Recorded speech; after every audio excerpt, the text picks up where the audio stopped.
안녕하십니까. 손해평가사 김강호입니다. 오늘은 재배학 5강으로 수분부터 시작하겠습니다. 작물의 체내는 대부분 사람도 동물도 마찬가지지만 식물들은 수분이 70에서 90%로 대부분 수분이 구성 요소입니다. 그래서 이 수분은 이 작물에서 어떤 기능을 하는지 이 부분에 대해서 살펴보겠습니다.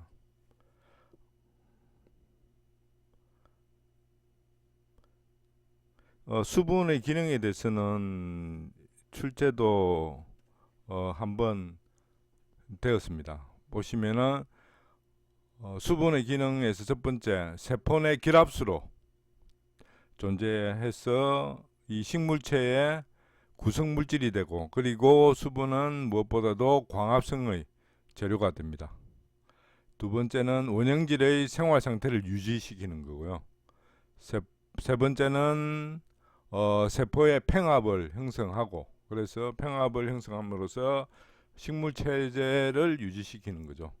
그리고 네 번째는 양분을 흡수해서 이동할 수 있게끔 하는 용매가 되는 게 수분입니다. 다섯 번째는 필요 물질의 합성 분해 과정에서의 매개체가 되고,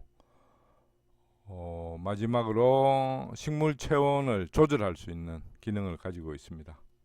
그래서 기본적으로 평합을 가짐으로써 이 식물의 형태나 체제를 유지하게 하고, 그리고 광합성 재료가 되는 거죠. 자, 그리고 이제 수분의 이동을 보시면은, 자, 수분 이동은 기본적으로 개념을 수분 포텐셜이라는 개념을 이해하셔야 됩니다. 수분 포텐셜은 수분이 가지고 있는 잠재적 에너지를 의미하는데, 이 물 자체가 움직이는데 이 에너지의 흐름에 따라서 움직이기 때문에 이것을 그냥 수분 포텐셜을 합니다. 자, 수분 포텐셜은 기본적으로 아셔야 될 게 높은 곳에서 낮은 곳으로 이동한다. 뭐냐면 수분 포텐셜이라는 정의에, 거기서 이 수분 포텐셜을 숫자로 표시하면은 이 숫자가 높은 데서 낮은 데로 항상 이동한다는 거죠. 대부분 보시면은 수분 포텐셜이 그 뿌리에서 가장 높고 잎에서 가장 낮습니다. 그래서 뿌리에서부터 해서 흡수가 되어서 줄기, 잎으로 해서 정산이 이루어지는 이런 과정을 겪게 되는 거죠. 기본적으로 뿌리에서 흡수할 때는 이 수분 포텐셜 중에서 어떤 부분이 있냐면은 뿌리 내에 그 용질이 많기 때문에 수분의 농도가 그러니까 수분 자체의 함량이 적습니다. 그래서 기본적으로 이 삼투압이 형성되는 거죠. 그래서 삼투압에 의해서 뿌리로 흡수가 되지만 기본적으로 잎에서 정산작용, 잎에서 수분이 날아감으로써 그 물관으로 땡기는 이런 모세관 현상에 의해서 쭉 연결돼서 이동한다고 보시면 됩니다. 그래서 잎에서 정산이 이루어짐으로써 수분 함량이 적고 수분 포텐셜이 가장 낮다고 이해하시면 됩니다.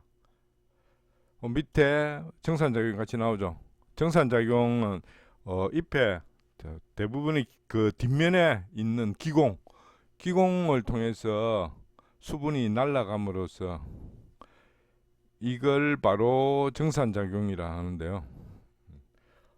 대부분이 그 식물이 빨아들이는 물의 90% 이상은 다 정산으로 날려보냅니다. 정산을 그렇게 계속 끊임없이 하는 이유는 뿌리로부터 물을 흡수할 때 같이 양분도 같이 흡수되게끔 하기 위해서 끊임없이 정산을 해서 수분과 양분을 토양으로부터 빨아들이게 되는 거죠. 그리고 이 정산이 실질적으로 물을 흡수하는 원동력입니다.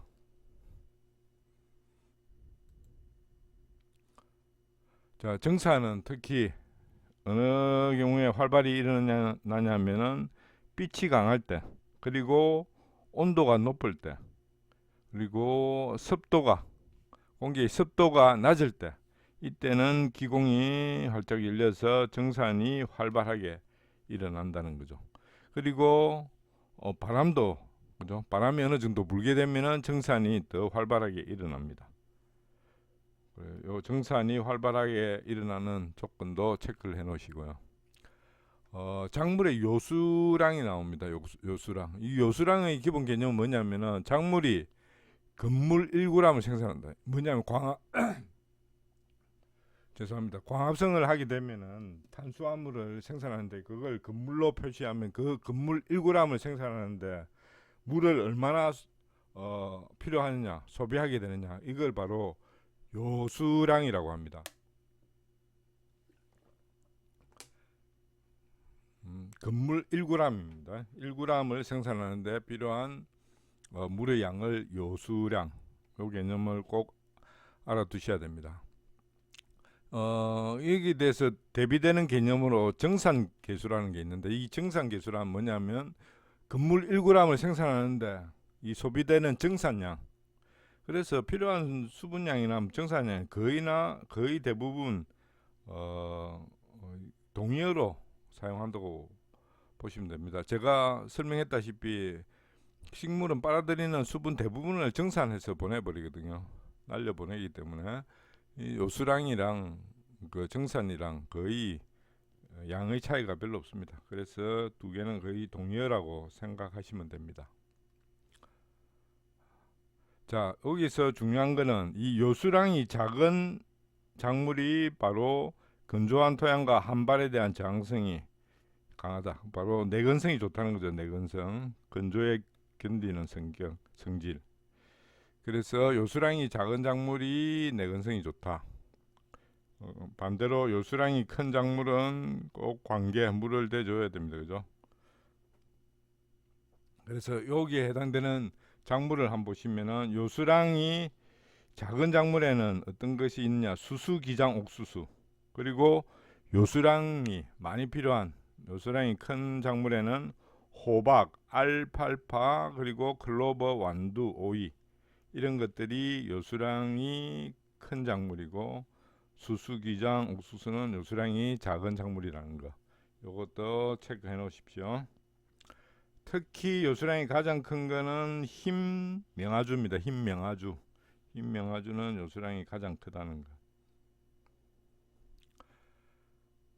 거. 그리고 생육 단계로 보면은 생육 초기에는 건물 생산, 그러니까 광합성 능률이 떨어지기 때문에 당연히 요수량이 더 크다는 거고요.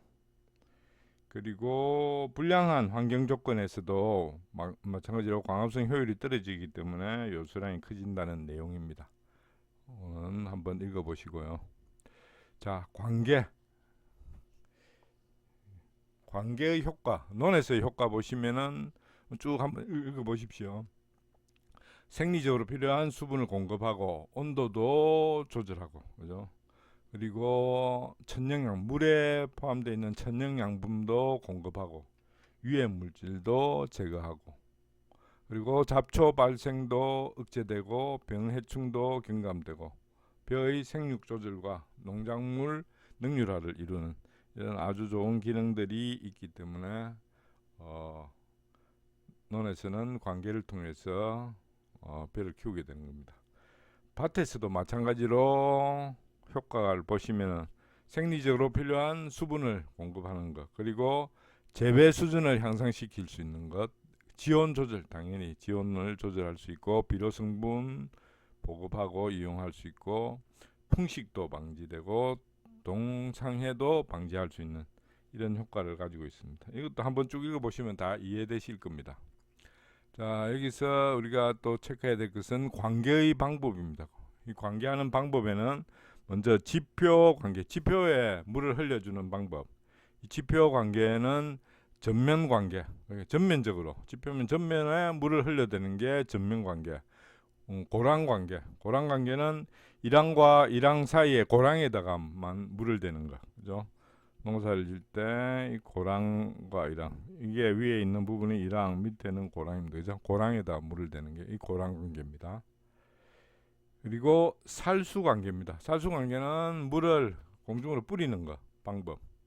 여기에는 자, 다공간 관계, 파이프에 구멍을 여러 개 내서 관계하는 거. 그리고 스프링클러 관계. 이건 다 아시는 거고, 미스트 관계. 미스트 관계는 만개 뿌리듯이 이렇게 공중 습도를 유지시키는 거. 이거는 아주 고급 화초나 난에 키울 때 쓰는 방법이고요. 물방울 관계. 물방울을 천천히 떨어뜨려서 관계하는 방법. 이런 게 있고, 지하 관계입니다. 이는 지하에서 수분을 공급하는 방법입니다. 지하로. 이 계급법이 있습니다. 계급법. 이거는 국어를 개방된 수로, 그죠? 개방된 국어를 통해서 물을 대는 방법이 있고요.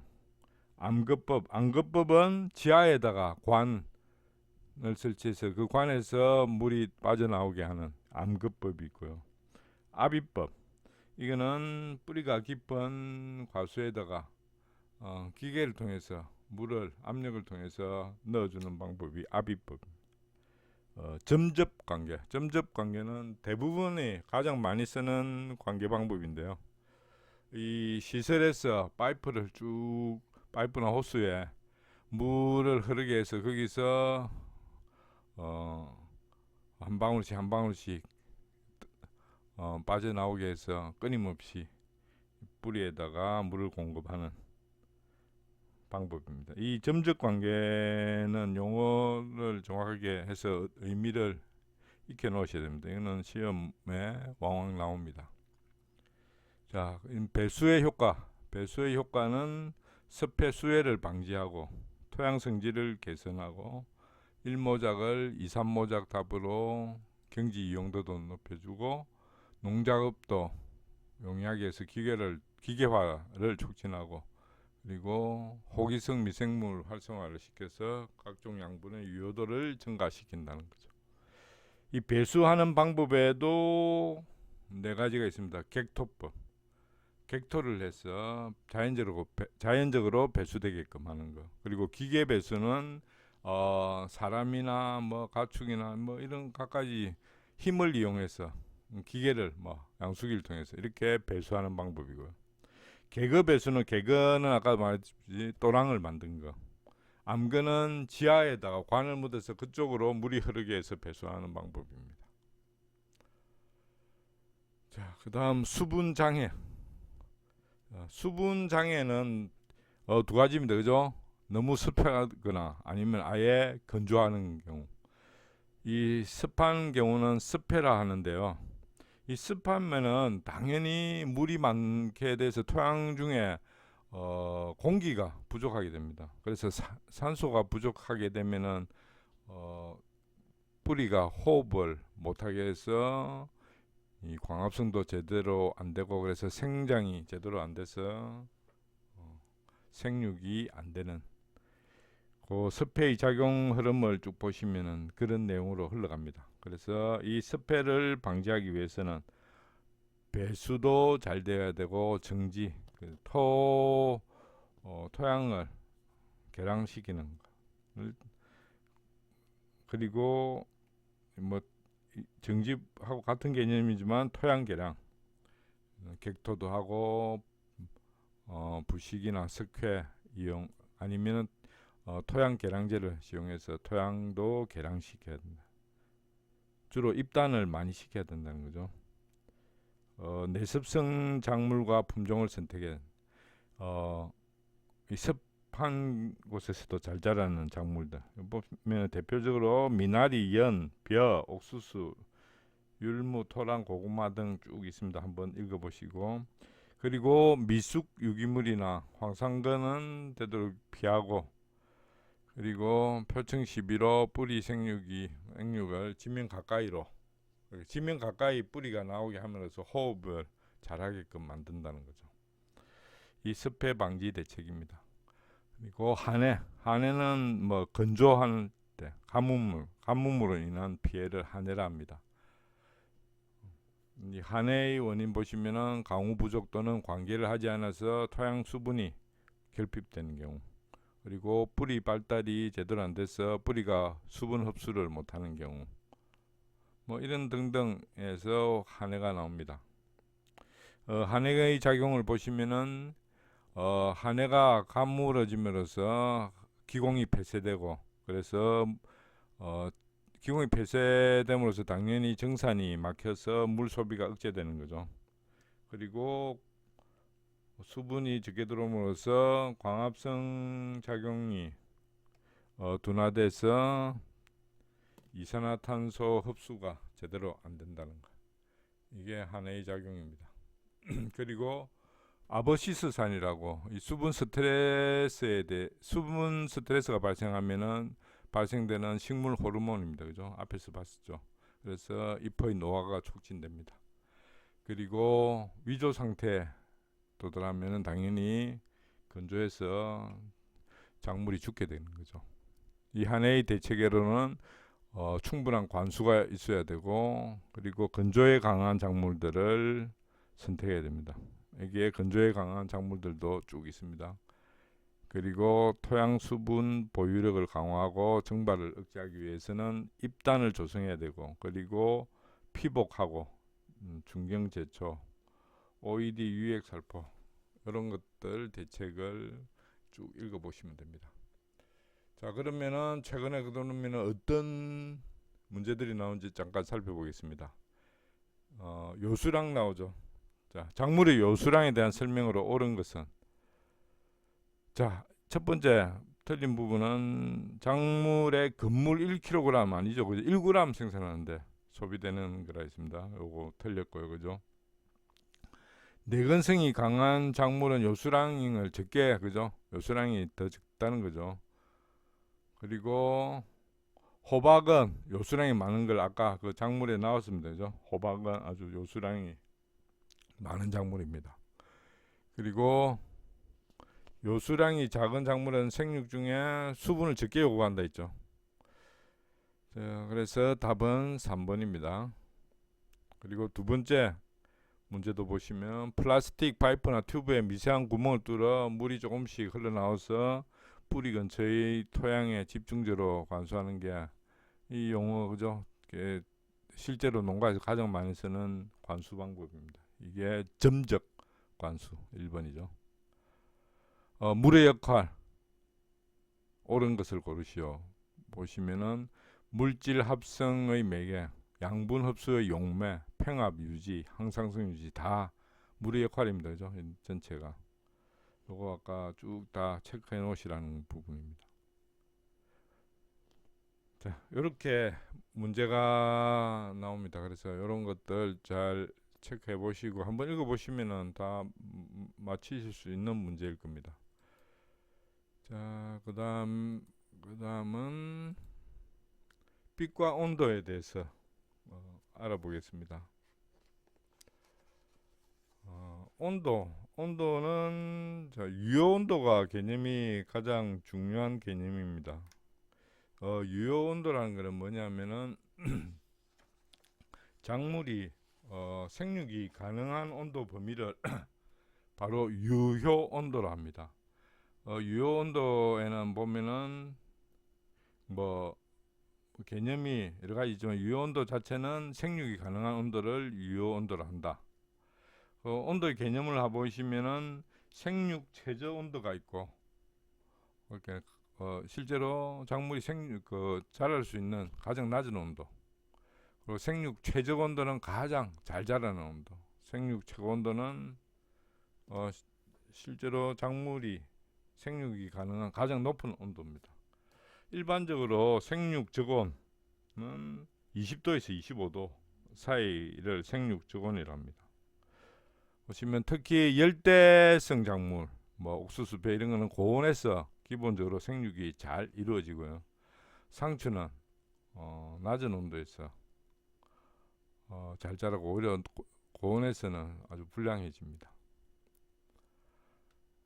그리고 온도 변화, 하루 중에 온도의 변화가 작물 생육에 미치는 영향 쭉 읽어보셔야 됩니다. 일단 발화에 영향을 미칩니다. 온도가 변화가 되어야만 발화가 촉진이 됩니다. 그리고 동화 물질의 축정. 낮에 온도가 높아야 광합성도 잘 되는데 밤에는 낮아야만 호흡으로 이런 광합성으로 축적한 이 합성 물질을 적게 소모합니다. 그래서 하루 중 변화가 이렇게 커야만 이 광합성으로 생산된 물질, 동화 물질의 축적이 많아진다는 거죠. 하지만 너무 기온이 내려가면은 당연히 또 장애가 생기겠죠. 그리고 생장. 밤에 너무 기온이 높으면은 그게 다른 말로 하루 중에 온도 변화가 적으면은 생장은 보통 더 빨라집니다. 동화물 축적은 적어지지만 생장이 빨라짐으로써 이 동화 양분의 소모가 왕성해진다는 거죠. 그리고 등이 줄기가 발달한다는. 감자 같은 경우에는 보시면 밤의 온도가 10도에 14도 낮아지는 상황에서 이 등이 줄기, 감자는 등이 줄기입니다. 그죠? 괴경.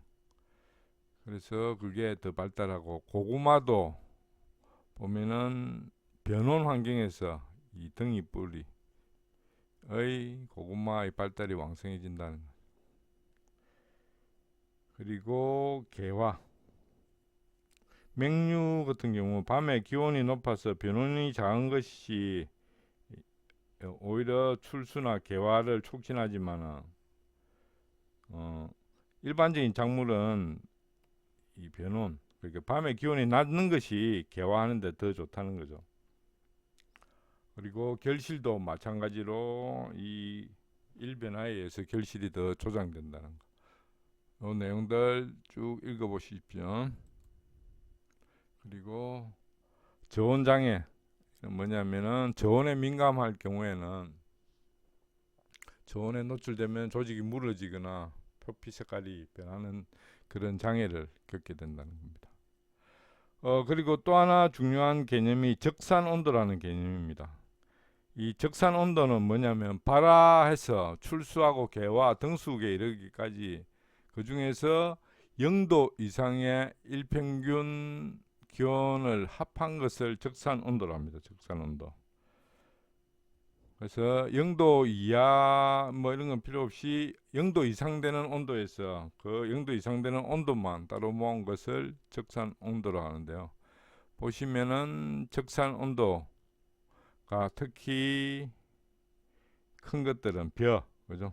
여름 작물 중에서 생육 기간이 긴 거, 벼와 담배가 적산 온도, 필요 적산 온도가 큽니다. 대신에 생육 기간이 짧은 거는 당연히 적산 온도가 적겠죠. 메밀조. 쭉 읽어보시고, 여기 보시면은 그 적산 온도의 개념이 쭉 나오는데 필요한 뭐 간약 적산 온도의 질문이나 문제가 나올 때 유효 적산 온도라든지 생물 기간 적산 온도, 작물 기간 적산 온도, 기준 적산 온도 이런 게 나오는데 그 기준이 되는 온도를 주기 때문에 그 온도 이상의 온도만 합하면 됩니다. 그래서 이거는 반드시 외울 필요는 없습니다. 단지 개념만 정확하게 알고 있으면 됩니다. 그래서 유효 온도 이상 되는 것의 적산 온도는 유효 적산 온도고 이런 식으로 되는 거기 때문에 그 기준이 되는 최저 온도를 주기 때문에 그 최저 온도 이상의 되는 일평균 온도를 합산을 하면 됩니다.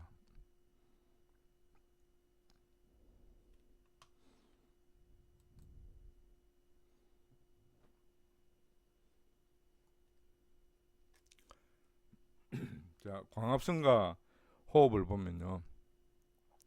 온도가 높을 때, 높은 온도에서는 오히려 이 광합성에 의한 유기물 생성이 저하되는 반면 호흡으로 이 유기물 소모가 오히려 급증합니다. 그래서 높은 온도에서는 광합성 효율이 떨어진다고 보시면 됩니다. 여기 Q10이라는 용어가 있는데 Q10은 뭐냐면은 온도가 10도 올라감에 따라서 어떤 반응이나 작용이 증가하는 그 숫자를 나타낸 겁니다. 뭐 보시면은 Q10이 2라는 말은 이 온도가 10도 올라감으로써 광합성 Q10이 2라는 것은 배로 광합성량이 늘어난다는 그런 개념입니다. 그래서 이 Q10은 고온일 때보다는 저온일 때 이 배수 숫자의 크기가 커지는 게 당연하겠죠. 자, 광합성 속도는 온도가 상승함에 따라서 증가하지만은 어느 수준, 그러니까 저온 이상 더 높아지면 오히려 광합성 둔화되고 호흡이 증가하기 때문에 광합성의 효율은 떨어지게 된다는 겁니다.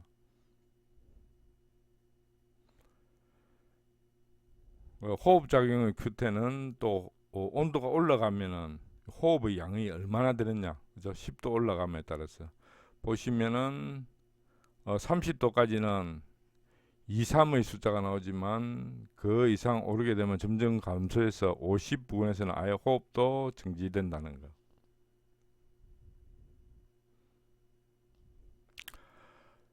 이 동화물질 전류나 이런 것들은 쭉 읽어보시면은 다 되실 겁니다.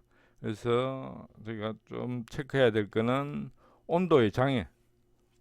온도의 장애에는 어떤 것들이 있는지를 체크해 보시면은 됩니다. 이 부분을 특히 유의하셔야 되는데 먼저 고온일 때 장애, 고온 장애를 한번 살펴보겠습니다.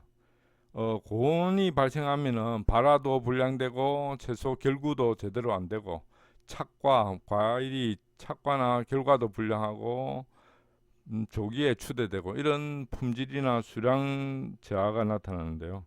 그 중에 가장 대표적인 현상이 열애와 하고 현상입니다. 열애와 하고 현상이 뭔지 보시겠습니다. 열애라는 것은 온도가 너무 높게 되면은 작물이 입는 피해입니다. 그래서 이런 열애는 기본적으로 그 생육 최고 온도 아까 나왔죠. 자랄 수 있는 최고 온도를 넘어서게 되면은 열애 현상이 일어나는데 이때는 유기물 과잉 소모, 질소대사 이상, 철분 침전, 과다한 정산작용 이런 열애가 일어납니다. 북방형 목초가 또 특히 열애의 대상이 되고요. 그리고 각종 채소를 터널 재배나 하우스 재배, 그리고 묘포장 이럴 때 당연히 열애 현상이 일어납니다. 그래서 열애가 생기면서 짧은 시간에 작물이 죽는 것을 열사라고 합니다. 자, 열애 방지 대책은 보면은 내열성, 이런 열애 견디는 성질이 우수한 작물을 선택해서 재배를 해야 됩니다. 옥수수 같은 거. 그리고 재배 시기를 조절해서 이 너무 고온이 발생하는 시기를 피하는 방법. 그리고 관계 물을 통해서 온도를 저하시키는 거.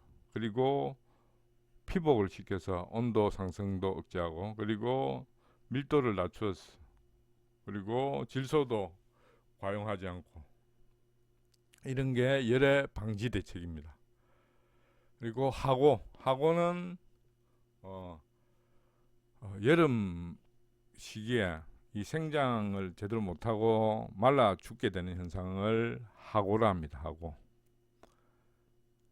하고는 여러 가지 원인에 의해서 발생하지만 읽어보시면은 고온, 건조, 그리고 장일, 병충해 잡초 번성 등의 원인으로 발생하면서 특히 여름철 기온이 높고 건조할수록 급증한다는 거죠. 그래서 하고의 방지 대책은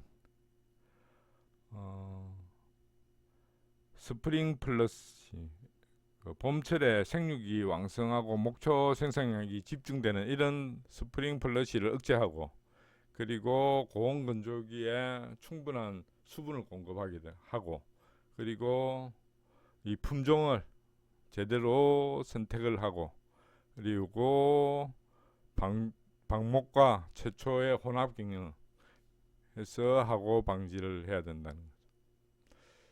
자, 이 고온 열에나 고온하고 현상보다는 오히려 더 중요한 것은 저온장애입니다. 저온장애.